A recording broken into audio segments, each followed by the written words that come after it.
Hello. Elden Ring. So I don't have too much time to record because unfortunately on the day when I'm normally supposed to record, I had something come up. So I was thinking let's just do a little dungeon dive. That's what we're doing today. Pretty cool lead in here. I'm not sure if it's just the time of day, but nice single torch. Huh? Well, I'm already confused. Hold on a second. Oh.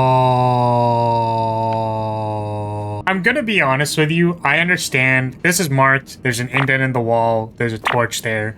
I do genuinely wonder how many people could have missed that. I've played games like Metroid. I've played Dark Souls before. So I kind of get it.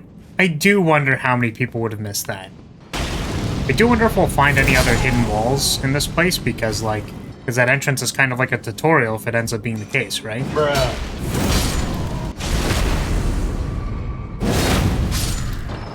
Smithing stone, miner's bell bearing 2. Come on now, there's no way that's it, right? Aha! See? And there's the entire rest of the dungeon. Okay. Looks like we've got a route here. It's a lot of routes. I mean, this for sure, right? Yeah.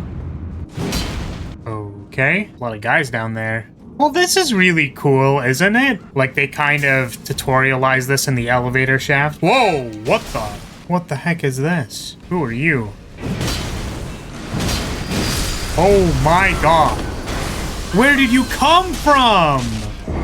Okay. So the point I was trying to say until I got rudely interrupted was that the elevator shaft in this place has the vines in it, because that was different. We weren't surprised when they were in the next area. But yeah, an interesting note about tutorials in general is that there's a risk of the player failing and simply not understanding it all. This being one of them, as there was a hidden wall.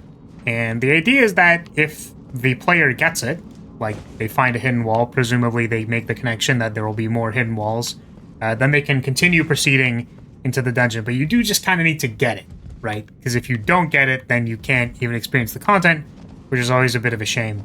But in general, the idea of you cannot pass until you perform something can be quite difficult for some people. There's definitely a concern that a game becomes unplayable to people because they cannot proceed.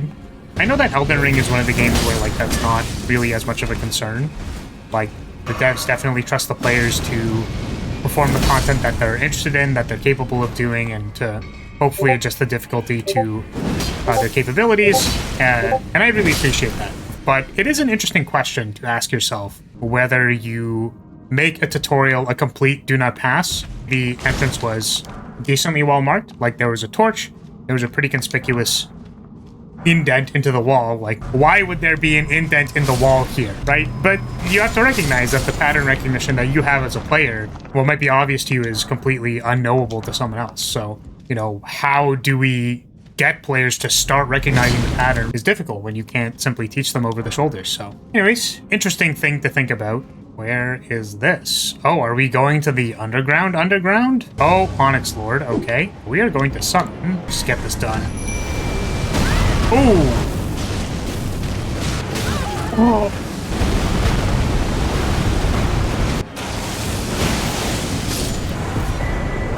Oh, actually, there's a pretty infamous case of not understanding a tutorial with Cuphead.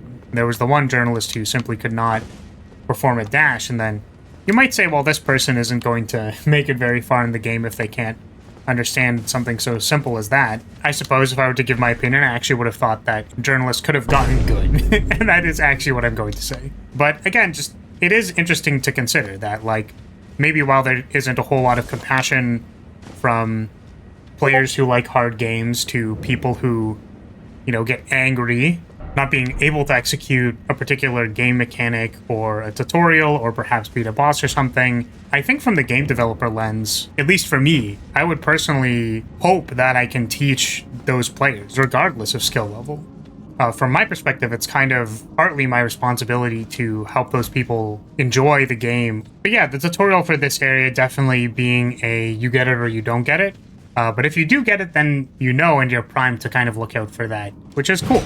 And I like that. I think this ambush is a little bit interesting because there is that one guy who can ambush you in the first.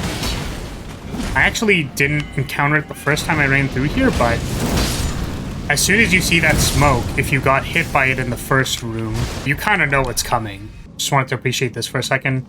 The inside of the cave here is kind of bluish, and then it becomes very yellow and warm going into the next room, indicating that this is a more important area or an area change.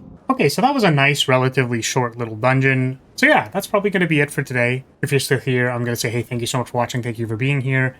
Appreciate your support as always. Please consider like, comment, subscribing.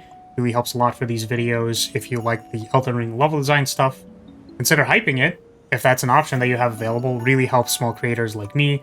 It's greatly appreciated. Thank you again for watching, and I'll see you on the next one. Bye!